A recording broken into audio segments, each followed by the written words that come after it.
ప్రధానంగా వైసీపీకి సంబంధించి చూసుకున్నట్టయితే ఎస్సీ ఎస్టీలే ప్రధానంగా బలం అని అంటాం. సో మీరు ఎస్సీ కార్పొరేషన్ చైర్మన్గా చేస్తున్నారు, మీకేమనిపిస్తుంది? జగన్మోహన్ రెడ్డి చేసినంత దారుణం దుర్మార్గం ఎస్సీకి ఇంకొకరు చేయలే ఇప్పటిదాకా. ఆంధ్రప్రదేశ్ పుట్టినప్పటి నుంచి, అంటే ఉమ్మడి రాష్ట్రంలో కూడా. ఉదాహరణకి బట్టలు ఇప్పి డాక్టర్ సుధాకర్ని కొట్టారు. కొట్టి ఏం చెప్పారు ఆయన్ని? మద్యం దగ్గర రోడ్డు మీద పడ్డాడు. ఆయన తీసుకెళ్ళి పిచ్చోడిని హాస్పిటల్ వేశారు. ఎక్కడ జరిగిందండి ఇండియాలో?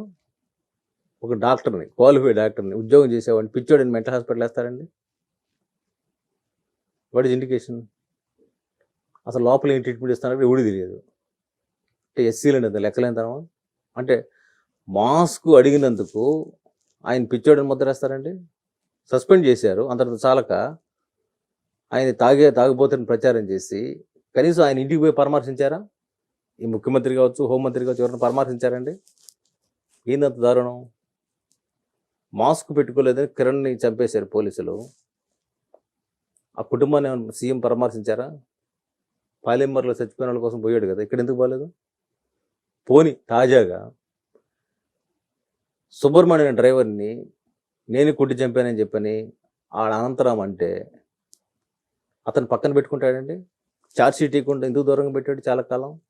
ఎట్ట బెయిల్ మీద బయట తిరుగుతున్నాడు? దళితులు అంటే లెక్కలేదా? కాబట్టి దళితులు ఏదో ఒక పని చేసి పోతారండి. కూలి పనో లేదా చదువుకుని చిన్న చిన్న ఉద్యోగాలు చేసుకుని బతుకుతారు. కానీ వాళ్ళకి బతకడం అనేది ఏదో ఒక పని చేసుకుని వాళ్ళు బతుకుతారు. కానీ అంతకంటే గొప్పది కదా ఆత్మగౌరవం. ఆత్మగౌరవమా ప్రాణమా? రెండిట్లో ఏది వదులుకోవాలంటే ప్రాణం వదులుకోమన్నాడు డాక్టర్ బాబాసాహెబ్ అంబేద్కర్.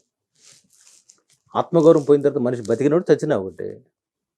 తాజాగా కోడికత్తి సీన్ అనే పిల్లోడికి 5 సంవత్సరాలు జైల్లో ఉంటారండి. అసలు ఆ కేసుకి వేసే శిక్షే 2 ఏళ్ళు 3 ఏళ్ళు ఉంటుంది. 5 ఏళ్ళు జైలు ఎందుకున్నాడండి? వాళ్ళ అమ్మ పోయి ఢిల్లీలో ఆందోళన చేస్తాను, ఇక్కడ ధర్నా చేస్తాను, మొన్న వచ్చింది బెయిల్. ఏంటంటే దారుణం. ఆ సీఎం వచ్చి ఎందుకు అటెండ్ కాడండి దానికి? సాక్ష్యం ఇచ్చింది ఎప్పుడు బయటకు వచ్చాడు కదా ఆ పిల్లాడు. ఇట్లా చెప్పుకుంటూ పోతే అనేక సంఘటనలు ఉన్నాయి. వీటన్నిటికంటే కూడా మనుషుల్ని సజీవంగా చంపడంతో సమానం ఎస్సీలకు సంబంధించిన పథకాలు మొత్తం డైవర్ట్ చేయడం. ఎస్సీ కార్పొరేషన్ మాలా మాదిగ రిలీఫ్ పేరుతో డివిజన్ చేసిన తర్వాత ఎస్సీ కార్పొరేషన్ ₹1 డబ్బులు లేదు. వాళ్ళ తండ్రి గారి నేను జిల్లాకు 10 కోట్లు ఇచ్చాను, మరి ఇప్పుడు ఇస్తున్నారా? ₹1 ఎక్కువ ఆశించారు. ₹1 ఇస్తున్నారు. పథకాల రూపంలో వస్తున్నాయి కదండి, రకరకాల పథకాల రూపంలో. ఏమి ఇస్తున్నారు? రావట్లేదా? అసలు ఎస్సీ కార్పొరేషన్ డివైడ్ చేసి మాలా మాదిగ రిలీఫ్ పేరుతో కార్పొరేషన్ డివైడ్ చేసి ₹1 డబ్బులు ఇవ్వలేదు కదా. ఎస్సీ కార్పొరేషన్ ఏమొస్తాయి? ఎస్సీ కానీ ఎస్టీ కానీ ఈ కార్పొరేషన్ ద్వారా ఆటోలు, టెంట్ హౌసులు, భూమి కొనుగోలు పథకం, పండ్ల పెంపకం, మోటార్లు, బావులు, ఇవన్నీ వస్తాయి కదా. ట్రైనింగ్ ప్రోగ్రామ్స్, నర్సింగ్ దగ్గర నుంచి ఎయిర్ హోస్టెస్ దాకా training programs, computer training programs, nursing training programs, ఇవన్నీ వస్తాయి కదా. ఇవన్నీ నడుస్తున్నాయి ఇప్పుడు. మరి ఎస్సీ కార్పొరేషన్ నుంచి నిధుల్ని ఢిల్లీ నుంచి ఇస్తాయి. నరేంద్ర మోడీ గురించి నిధులే ఎన్ఎస్ఎఫ్డిసి పేరుతో. పారిశుద్ధ కార్మికులు ఉంటారు, పాకి పని చేస్తుంటారు కదా, వాళ్ళకి వచ్చే నిధులే ఎన్ఎస్కేఎఫ్డిసి అంటారు, సఫాయి కర్మచార పథకం కింద వచ్చే నిధులు. ఆ నిధులుగా డైవర్ట్ చేశారు కదండి. ఢిల్లీ ఎన్ఎస్ఎఫ్డిసి నిధులుగా డైవర్ట్ చేశారు కదా. అసలు ఇండియాలో ఏ సీఎం అయినా ఇంత నిర్లజ్జగా, ఇంత నిస్సిగ్గుగా తెగించి ఎస్సీ కార్పొరేషన్ నిధులు డైవర్ట్ చేసిన చరిత్ర ఉంది? ఏదైనా సీఎం ఉన్నాడని చెప్పండి ఇండియా మొత్తం. 1974లో వచ్చిన కార్పొరేషన్ సిస్టమ్ ఎందుకు పెట్టారండి? డైరెక్ట్గా వాళ్ళకి బెనిఫిట్స్ ఉండవు కాబట్టి వాళ్ళకు ఒక కార్పొరేషన్ పెట్టి తద్వారా డెవలప్ చేయాలనుకున్నారు. 1 ఎకరా భూమి కొనుగోలు చేస్తే వాడి జీవితకాలం ఉపయోగించుకుంటాడు కదా. అనేక దశాబ్దాలుగా ఎస్సీ కార్పొరేషన్ ద్వారా కొన్ని వందల వేల మంది బతుకుతున్నారు, బాగుపడ్డారు. భూమి కొనుగోలు పథకం కింద అద్భుతమైన స్కీమ్ కింద అది. ఆఖరు జోగిని మహిళల దగ్గర నుంచి నేను చూసాను. నిజామాబాద్ ప్రాంతంలో అక్కడ అప్పుడు ఇచ్చిన కూనిబెన్ జోషి హయాంలో ఆమె గవర్నర్ ఉన్నప్పుడు ఇప్పించింది వాళ్ళందరూ భూములు. కొద్దిమంది జోగినులకు ఇచ్చారు, కొద్దిమంది భర్తలేని వాళ్ళకి ఇచ్చారు. ఆ భూములని ఈరోజు అసలు ఎస్సీ కార్పొరేషన్ నిధులే లేకపోతే ఎక్కడి నుంచి వస్తుంది వాళ్ళకి? ఆ పథకమే లేకపోతే. విదేశీ విద్య, విదేశాలు పంపించే నిధులు లేదు. గ్రూప్ 1 గ్రూప్ 2 కోచింగ్ సెంటర్స్ లేవు. దళితులు చేసే మేలు ఏంటండి ఆయన? ఒక్కటి చెప్పండి. అంటే ఇప్పుడు యాక్చువల్గా సంక్షేమాల్లో పెద్దపేట అని అంటాం కదా. ఏంటి పెద్దపేట? అందరూ ఎస్సీ నిధులు తీసుకెళ్ళి నాన్ ఎస్సీస్కి ఇస్తున్నావు, అది పెద్దపేట ఎట్ట అవుద్ది? ఎలా అవుద్ది? ఎస్సీ కార్పొరేషన్ నిధులు ఎస్సీల కోసం అండి ఉంది, నాన్ ఎస్సీల కోసం కాదు. అది పెద్ద క్రైమ్. అది ఎట్టిస్తావు నువ్వు? అంటే నేను అడిగేవాళ్ళు లేక, అడిగేవాళ్ళు లేరని ఏ దొమ్మ ధైర్యం తీస్తున్నావు?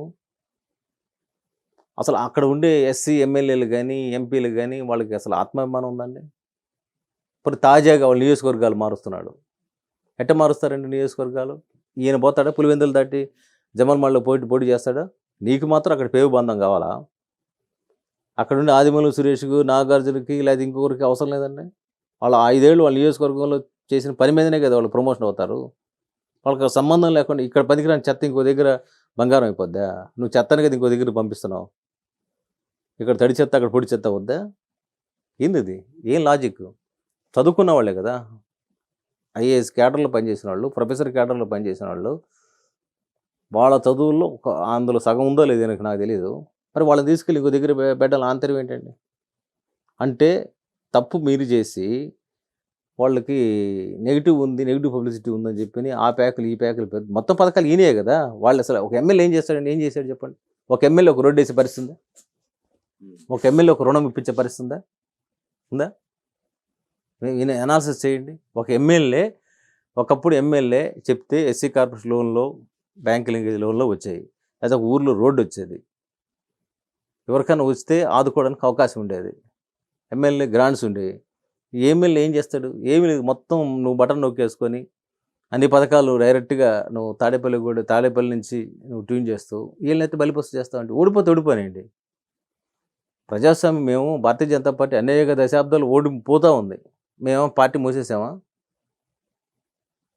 కాన్సెప్ట్ దేశం కోసం ధర్మం కోసం పనిచేయాలనుకుంటున్నా, పార్టీ నడుపుతాం. కాదండి, ఇప్పుడు డైరెక్ట్గా ఇంతకు ముందులాగా కాకుండా దళారీ వ్యవస్థ కాకుండా డైరెక్ట్గా ఖాతాలో పడుతున్నాయి అమౌంట్లు. మరి ఎమ్మెల్యేలు ఎందుకు మారుస్తున్నావు? ఎందుకు 45 మందిని ఎందుకు మార్చావు? ఖాతాలో పడుతున్నాయి కదా. ఓకే, మరి ఎందుకు మార్చావు? ఏ ప్రైజ్ డైరెక్ట్గా నువ్వు చెప్పే లబ్ధి పథకాలే కదా. ఎమ్మెల్యే చేతులు ఏముందని మారుస్తున్నావు? మొత్తం వాలంటీర్ల చేతులకు వెళ్ళిపోయింది కదా. నువ్వే అంటున్నావు కదా పరిపాలన దగ్గర తీసుకు. మరి ఎమ్మెల్యే పాత్ర ఎందుకు మా వాళ్ళని ఆత్మగౌరవం దెబ్బతీస్తున్నావు? అంటే ఒక సామాజిక వర్గం మాత్రం వాళ్ళని ఏం కదిలించవు, మిథునుడిని కదిలించవు, లేకపోతే పెదిరెడ్డిని కదిలించవు, లేకపోతే నీతో బాగున్నాడని చెప్పి నీ బొత్సాన్ని కదిలించవు. ఇక్కడ ఉండి ఎస్సీ ఎమ్మెల్యేలు ఎస్సీ ఎంపీలు కదిలిస్తాడండి. అంటే ఈ కనెక్టివిటీ ఎక్కడ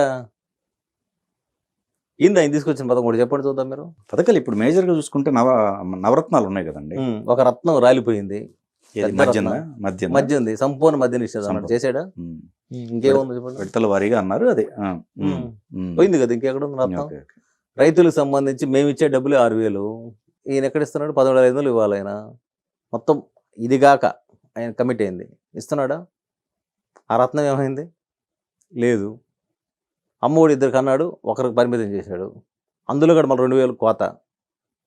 అమ్మఒడి పథకానికి వచ్చే డబ్బులు వెల్ఫేర్, సెంట్రల్ గవర్నమెంట్ నుంచి ఇచ్చే వెల్ఫేర్ స్కాలర్షిప్ ఫండ్స్నే మొత్తం దగ్గర పుల్అప్ చేసి ఎస్సీ కార్పొరేషన్ నిధులుగా డైవర్ట్ చేసి ఎస్సీల నిధులు నాన్ ఎస్సీలకు ఇస్తున్నాడు ఆయన. అది మహానుభావుడు.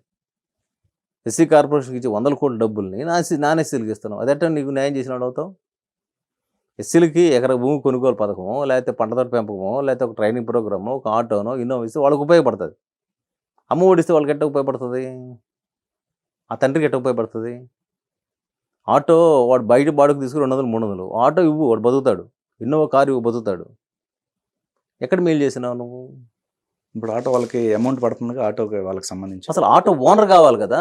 ఆటో ఓనర్ పడుతుంది. వీళ్ళు ఆటో ఓనర్లు ఎక్కడ అయ్యారు? ఆటోలు ఇస్తుంటే కదా నువ్వు కార్పొరేషన్ నుంచి. అంతకుముందు ఎస్సీ కార్పొరేషన్ నుంచి ఆటోలు వచ్చాయి, ఇన్నోవాలు వచ్చాయి, ట్రాక్టర్లు వచ్చాయి, టెంట్ హౌస్లు వచ్చాయి. ఇప్పుడు ఏమి ఇస్తున్నావు నువ్వు? ఎవరో ఓసీలు 4 ఆటోలు కొనుక్కొని ఆ 4 ఆటోలు వీళ్ళ దగ్గర బాడుగులు తిప్పితే నువ్వు వేసే డబ్బులు ఎవరికి పడుతున్నాయి? ఇతనికి పడుతున్నాయి, అతనికి వస్తున్నాయా? కార్పొరేషన్ ద్వారా కదా ఆటోలు, టెంట్ హౌస్లు వచ్చి నువ్వు ఆ స్కీమ్ తీసేసిన తర్వాత వాళ్ళే ఏ ఆటోలు తిప్పుకుంటారు? వాళ్ళు ఒక ఇన్నోవా కార్ ఇచ్చింది అనుకోండి, వాళ్ళు లైఫ్ టైం బాగుపడతారు కదా. ఒక ట్రాక్టర్ వస్తే వాడు ఏదో ఇసుక వేసుకొని, నా హయాంలో ఎంతోమంది ట్రాక్టర్లు ఎన్ని ఇచ్చాము, ఉపయోగమే కదా. ఒక ఎకర పండ్ల తోట పెంచుకుంటే వ్యాపారం చేసుకుంటాడు కదా, అమ్ముకుంటాడు కదా. చేపలు పట్టివ్వడం కాదు, పట్టడం నేర్పించాలి. ఇది కదా మనకి ఆర్థిక శాస్త్రాలు చెప్పేది. మరి మీరేం చేస్తున్నారు? 11 లక్షల కోట్ల అప్పులు తెచ్చాడండి. ఎంత పంపిణీ చెప్తున్నాడు ఆయన? 2,63,000 కోట్లు ఎంత చెప్తున్నాడు. మిగతా డబ్బులు ఎడిపోయినాయి? ఏ పథకాన్ని పెట్టావు? ఏ రోడ్లకు వేసావు? 72% అంతకుముందు పోలవరం మాది టీడీపీ హయాంలో నడిచింది. ఇప్పుడు ఎందుకు మిగతా రెస్ట్ ఆఫ్ పార్టీ ఎందుకు నువ్వు పోలవరం కట్టలేదు?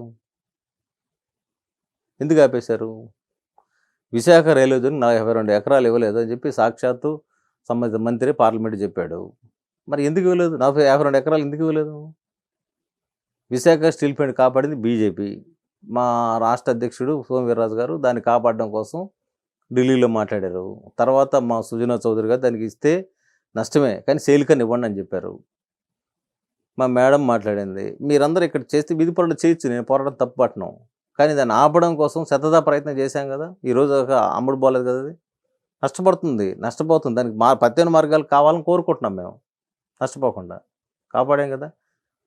విశాఖ రైల్వే జోన్కి భూమి ఇవ్వకపోతేనే కదా ఖాళీగా ఉంది.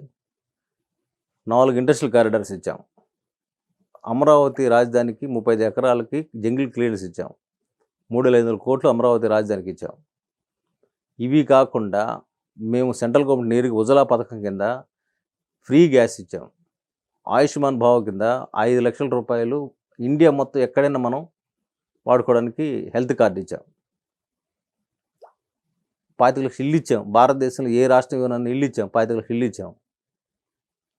ఇట్లా చెప్పుకుంటూ పోతే చాలా ఉన్నాయి. మీరు 2 సంవత్సరాల పాటు 5 కేజీల లెక్కన మేము బియ్యం ఇచ్చాం. దేశం మొత్తం మీద 30,000 కోట్లు పెట్టి ఉచితంగా వ్యాక్సిన్ ఇచ్చాం.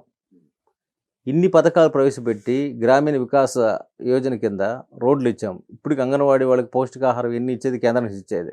ఇప్పుడు మీరు ఇల్లు అన్నారు, ఇప్పుడు వాళ్ళు ఏకంగా సెంటు భూమి ఇస్తూ ఇళ్ళకి సంబంధించిన పట్టా భూములే ఇస్తున్నారు అట్లా చూసుకుంటే కంపారిజన్. ఆ స్కీమ్ ఒక స్కామ్ కదా. నెల్లూరు జిల్లాలో శేషగిరిరావు అనే ఐఏఎస్ని ఎందుకు ధరివేశారు? 10 లక్షల భూమి రైతు దగ్గర కొనుక్కొని నువ్వు 30 లక్షల రూపాయలు అతనికి ఇస్తున్నట్టుగా క్లెయిమ్ చేసుకుంటే ఆ 20 లక్షలు ఎవరికి వస్తుంది? నీ ఎమ్మెల్యేకి వస్తుంది, లేదా నీ దళారికి వస్తుంది. ఇవన్నీ కాదండి. మద్యం షాపులు ఎవరి ఓనర్షిప్ ఎవరిది? ప్రభుత్వ స్థలాల్లో మద్యం షాపులు పెట్టారా? ప్రైవేట్ షాపులు పెట్టావు. ఆ ప్రైవేట్ షాపులన్నీ మీ వైసీపీ కార్యకర్తలు పెట్టుకున్నావు. వాళ్ళ బలోపేతం చేసే కార్యక్రమం తప్ప ప్రభుత్వానికి ఏమైనా ఆదాయం వస్తుందా? ప్రభుత్వ స్థలంలో ఏమైనా పెడుతున్నావా? ఇల్లు కట్టావు లేకపోతే గదులు కట్టావు, ఆ డబ్బులు ప్రైవేట్ వ్యక్తులకి 30,000, 60,000, 40,000 వడ్డీ, అది అని ఏమంటారు, అద్దె లెక్కన వసూలు చేసుకుంటున్నావు. ఏమైనా దొంగ సారా తాగడం ఆగిపోయిందా? మీరు తయారు చేసే మద్యం అంతా మొత్తం ఒక సిండికేట్గా చేస్తున్నారు. ఇసుక ఒక సిండికేట్గా చేసింది, అదంతా ఈయన బెనామీలే కదా. డేటా తీయండి. ఇసుక సంబంధించి కాంట్రాక్ట్ ఎవరు? మద్యం తయారుదారులు ఎవరు? మీకెందుకండి? మీరు తయారు చేస్తారండి మద్యం? పోనీ యువతకి ఇవ్వండి, ఎవరికన్నా యువత ఏదైనా ఉద్యోగాలు ఇంజనీర్స్కి ఇవ్వండి, వాళ్ళు ఏదైనా యూనిట్ పెట్టుకొని బాగుపడతాడు. మీరే మిథున్ రెడ్డి చేయాలా, మీరే చేయాలా, మీ సుబ్బారెడ్డి చేయాలా, మీ విజయసాయి రెడ్డి చేయాలి? ఏంది ఇది? అంటే మీ 4 కుటుంబాలు డెవలప్ కావడం కోసం ఒక రాష్ట్రం ఇవ్వాలా? తెలంగాణలో కూడా ఏమైంది? కేసీఆర్ 4 కుటుంబాలుగా 4 ఫ్యామిలీలు తప్ప ఎవరు బాగుపడకపోతే ఇక్కడ కర్రు కాసి వాళ్ళతో పెట్టారు.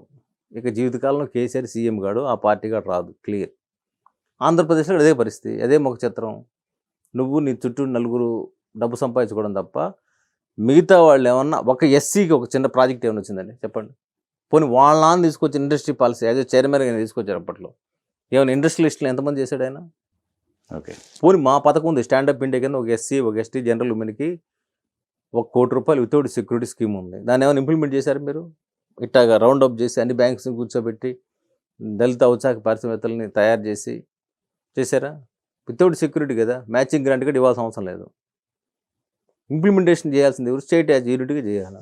కాబట్టి ఒక్కటే 2 ఏమీ చేయలేదు కదా ఆయన.